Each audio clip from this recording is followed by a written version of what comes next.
As expected today, the South Korean central bank kept rates on hold at a record low of 2% for a fourth consecutive month. The Bank of Korea says the economy has stopped falling, but it is still far from a full recovery because it's highly dependent on energy imports, rising oil and commodity prices. That may upset the recovery picture. Well, Daniel So is regional economist and forex strategist at Forecast. He joins us now on Set Down. Thanks for coming on today. We're seeing the won get some strength here, even though the BOK kept rates on hold. Why are we seeing investors piling into the won today? I mean the won because people are still, so far the market is still bullish for the won because of the turnaround in the current account. Current account showed significant improvement. That came out earlier this week, exactly, right? And there's a lot of portfolio equity inflows. You see tremendous portfolio equity inflows into the KOSPI, into the main board. So all this supply of foreign exchange are supporting the won. But of course, there's, on the other side, people are aware of the intervention risk because according to my sources, a lot of the order from SME are coming in at around 1,300, 1,400, and the government do not want the exchange rate to move too fast to allow all these exporters to adjust to the exchange rate. So we're 1,248 right now and a half, so we're already past that level of 1,400. Exactly. Do you have a sense of where the no-go zone is? Where's that red line where we could see intervention coming in? Around 1,230. That will be a very strong psychological level, which the won actually tried to test it many times, but it failed.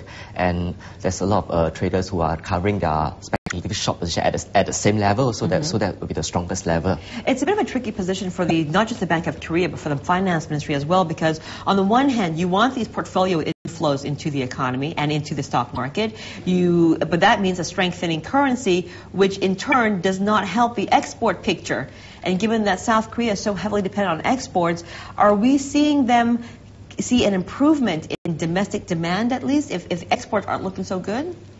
Export is doing well, definitely. I mean, for South Korea, relatively compared to other Asian economy, but the domestic demand may not pick up so fast because it's not that South Korean consumer cannot spend, but if you look at their habit, if you look at the January of each year, they will tend to write off the debt, and they actually write off the most in 2009 January. So it shows that they are going through a deleveraging process because the household debt to GDP ratio is like high 67%. So they are trying to deleverage. So another issue is the unemployment rate may be a bit deceiving because if you look closely, the participation rate is going down. So a lot of Koreans actually just gave up looking for a job. Okay, so it's not an accurate picture of what's really happening then. So, but the strong positive thing about South Korea is the unique communism spirit that, you know, you look at the IMF crisis, you look at the Asian financial crisis, they go to line up to offer that goal. This is something we won't see anywhere. So they have this very strong buy Korea, save our economy mentality. And this is a very strong spirit. And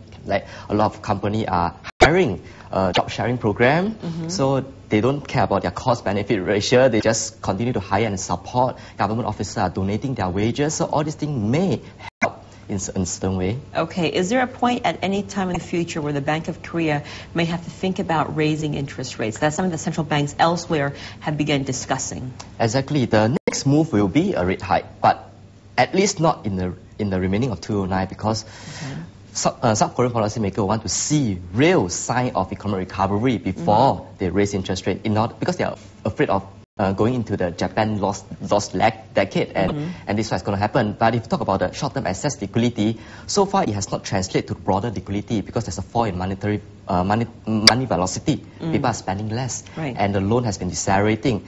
So there's not so much worry about this excess liquidity in the short term, translating into broader sense. So it'll be 2010 at the earliest for any rate hike then? Exactly, yes. Okay, thank you very much for joining us today, Daniel. Appreciate it.